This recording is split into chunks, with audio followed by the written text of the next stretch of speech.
Bien. Donc, on va passer au module C, donc évaluation de la santé des habitants. Alors, comme on l'a déjà dit, hein, la disposition d'informations sur le bien-être et la santé des habitants est possible à l'échelle nationale, régionale, département, de la ville, hein, par les données épidémiologiques. Mais ces informations sont rarement transposables à l'échelle d'un quartier et surtout pouvoir être transposées de façon fiable. Hein. Donc, pour savoir si la santé est un facteur important et déterminant sur la zone d'étude, il est nécessaire d'aller à la rencontre des habitants. C'est ce que nous faisons par l'intermédiaire de questionnaires.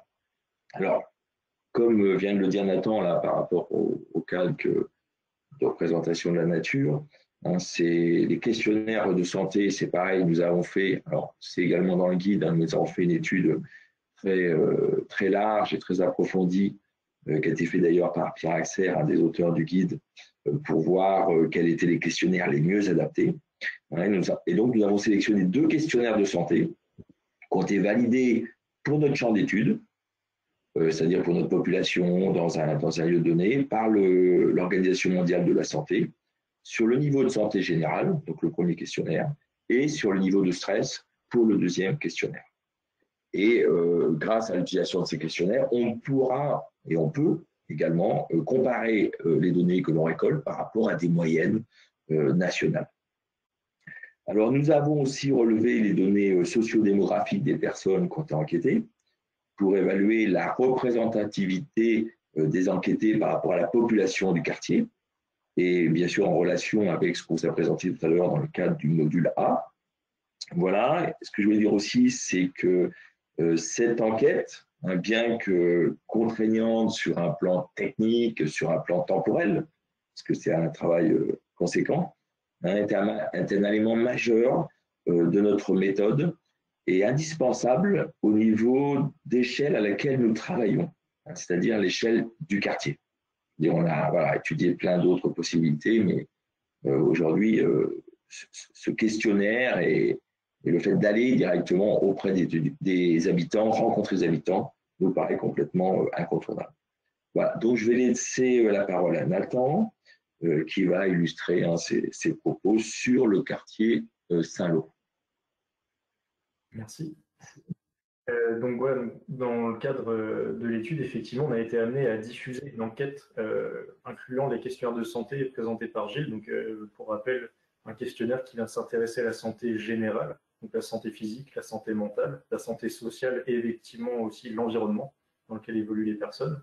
Et un deuxième questionnaire à part sur le niveau de stress perçu par les personnes. Donc, pour diffuser ces questionnaires reconnus par l'OMS, nous avons dû mettre en place une stratégie de communication, comme je l'avais présenté sur la frise chronologique du premier module. Donc pour ça, on a dû mettre autour de la table beaucoup d'acteurs différents, notamment des acteurs associatifs qui devaient se porter comme relais de communication auprès des habitants pour toucher un maximum de monde et avoir un panel aussi étendu que possible, de sorte que l'échantillon devait être suffisant pour permettre une comparaison par rapport à la population qu'on étudie, c'est-à-dire la population du quartier Saint-Lô.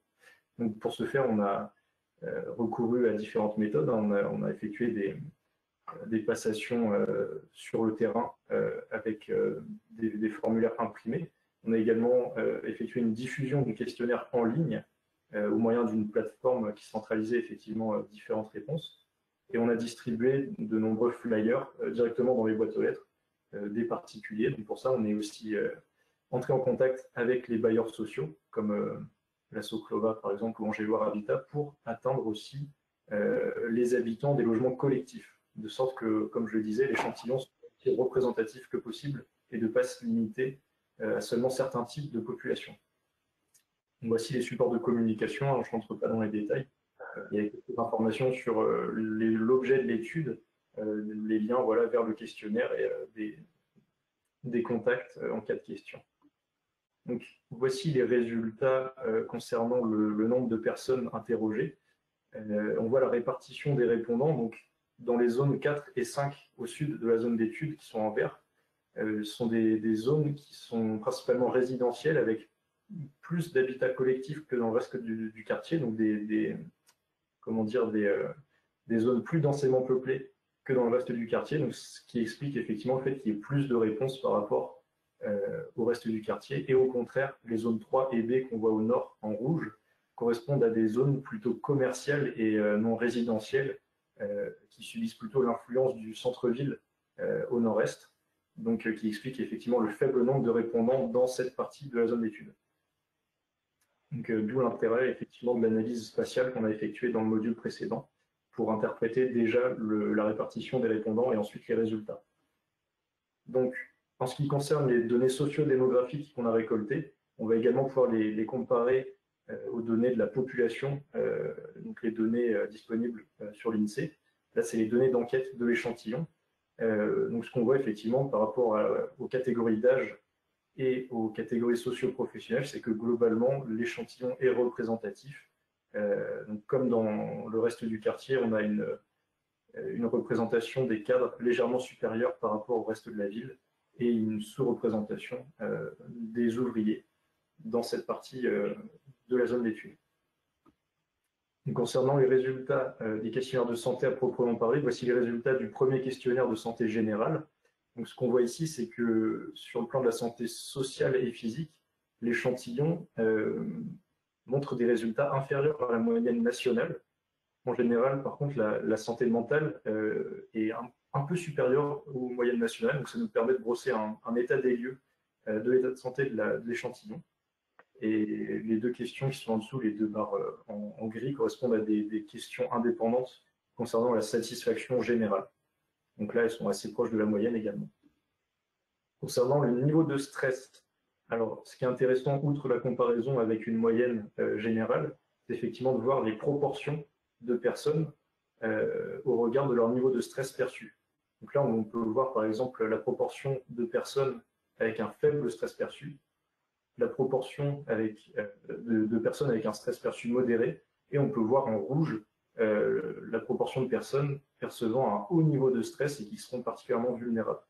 Donc ça va également nous guider dans l'interprétation des résultats dans le module suivant, que je vais laisser le soin à Gilles de présenter. Ouais, j'ai reçu une petite question de Jean-Marc Dupuis concernant les interprétations de l'état de santé. Est-ce qu'elles ne sont pas aléatoires entre chaque personne interrogée? Il vient également de poser une autre question sur est-ce que le questionnaire n'est-il pas orienté suivant les données par âge et sociologique? Et ouais, c'est la même idée, est-ce que les réponses ne sont pas différentes entre chaque personne? Alors, après, c'est dans le module suivant. Dans le module D, on va pouvoir interpréter et passer un peu à la moulinette statistique ces résultats. Donc, à partir de statistiques descriptives, on va pouvoir évaluer le poids finalement de chaque variable sur la fiabilité des réponses. Et effectivement, les données socio-démographiques vont pouvoir potentiellement avoir une influence sur les réponses, mais pas forcément, ça dépendra des contextes là aussi.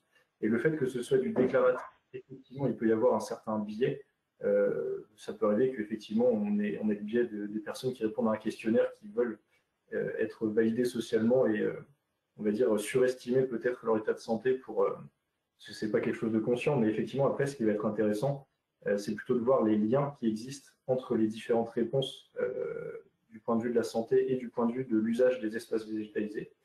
Et concernant la santé à proprement parler, effectivement, ce qui va être surtout intéressant, c'est de recueillir un grand nombre de données, donc pour avoir un échantillon le plus étendu possible, de sorte que effectivement la variabilité et les facteurs un peu aléatoires personnels soient noyés finalement dans la masse et glissés à l'échelle de l'échantillon.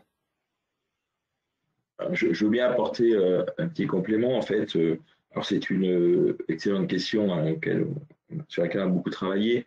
C'est qu'effectivement, par rapport à un questionnaire de santé, on se pose la question de la fiabilité en fait du questionnaire, de la taille de l'échantillon, et après de toute la prudence qu'on a dans l'analyse de ces résultats. Donc, Nathan a répondu sur la dernière question et on va l'aborder aussi par la suite.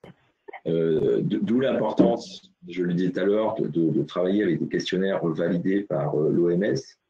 Sur les questionnaires de santé, effectivement, il y a des validations très rigoureuses, et notamment avec des questions qui recouvrent, hein, avec des zones de recouvrement, c'est-à-dire des questions qui sont posées de plusieurs façons, de manière à pouvoir recouvrir, consolider, on va dire valider la réponse. Et donc, ces questionnaires de santé qu'on a intégrés donc, dans notre questionnaire global n'ont pas été modifiés parce que justement, ils ont été validés en amont. Donc ça, c'est important. Sur la notion d'effectif, donc Nathan l'a abordé, l'objectif, c'est toujours, hein, quand on pose un questionnaire, d'avoir un maximum de réponses. Pour avoir travaillé avec des collègues statisticiens du domaine médical, nous, on est extrêmement satisfaits quand on a 200 réponses. Quand on a 200 réponses, on peut commencer déjà à travailler sur des données corrélatives. Donc, quand on est en dessous de 200 réponses, on a des tendances, bien sûr, qui apparaissent, mais il faut vérifier aussi que, et c'est ce qu'a présenté Nathan, qu'en fait, les personnes enquêtées correspondent bien à la représentativité socio-démographique de la zone d'étude. Voilà, donc quelques éléments de réponse à… Mais effectivement, c'est une question fondamentale et qui est importante.